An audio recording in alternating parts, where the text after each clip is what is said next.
1ஆம் நூற்றாண்டில் எழுதப்பட்ட பெரிப்ளஸ் ஆஃப் எரித்ரியன்ஸிங்கிற கிரேக்க நூல் ஒரு முக்கியமான ஆதாரம்.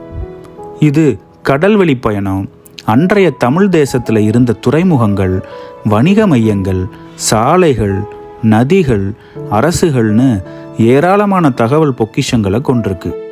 அது என்ன பெரிப்ளஸ் ஆஃப் எரித்ரியன்ஸி? பெரிப்ளஸுங்கிறது கிரேக்க மொழியில் கடல்வழி பயண குறிப்புன்னு அர்த்தம். பண்டைய காலத்தில் கிரேக்கர்கள் செங்கடல், அரபிக்கடல், பாரசீக வளைகுடா மற்றும் இந்திய பெருங்கடல் உள்ளிட்ட கடல் பகுதிகளை எரித்ரியன்ஸின்னு குறிப்பிட்டாங்க.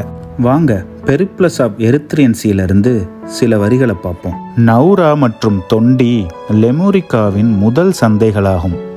முசிறி மற்றும் நெல்கிண்டா ஆகியவை இப்போது முன்னணி முக்கியத்துவம் வாய்ந்த துறைமுகங்கள். தொண்டி சேரபுத்திர ராஜ்யத்தை சேர்ந்த கடலோர கிராமம்.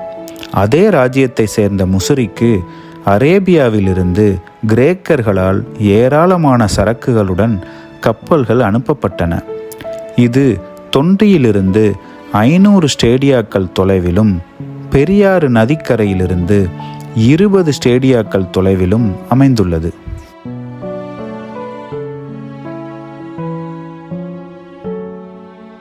நெற்கிண்டா முசிறியிலிருந்து 6 மற்றும் கடல் வழியாக சுமார் 500 ஸ்டேடியாக்கள் தொலைவில் உள்ளது. மேலும் இது மற்றொரு ராஜ்யமான பாண்டிய தேசத்தில் உள்ளது. இந்த இடமும் ஒரு ஆற்றங்கரையில் அமைந்துள்ளது. கடலிலிருந்து சுமார் 120 ஸ்டேடியாக்கள் தொலைவில் உள்ளது. இப்படி பல ஊர்கள், சந்தைகள் மற்றும் துறைமுகங்கள் பற்றி பெரிப்ளஸ் ஆஃப் எரித்ரியன்ஸி விரிவாக குறிப்பிடுது. சுமார் கிமு 300களில் மெகஸ்தனீஸ் எழுதிய இண்டிகாங்கிற நூலில் மதுரையை பற்றியும் பாண்டியர்களை பற்றியும் நிறைய குறிப்புகள் இருக்குது. அதாவது பாண்டிய தேசம் தெற்கே அமைந்துள்ள பகுதிகளை உள்ளடக்கி கடல் வர பரவி இருந்ததுன்னும், பாண்டிய தேசத்தில் சுமார் 365 கிராமங்கள் இருந்ததுன்னு சொல்கிறாரு.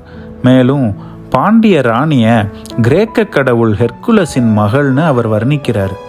இது தவிர டாலமி தமிழக பகுதிகளை பற்றி சில குறிப்புகள் செஞ்சிருக்காரு.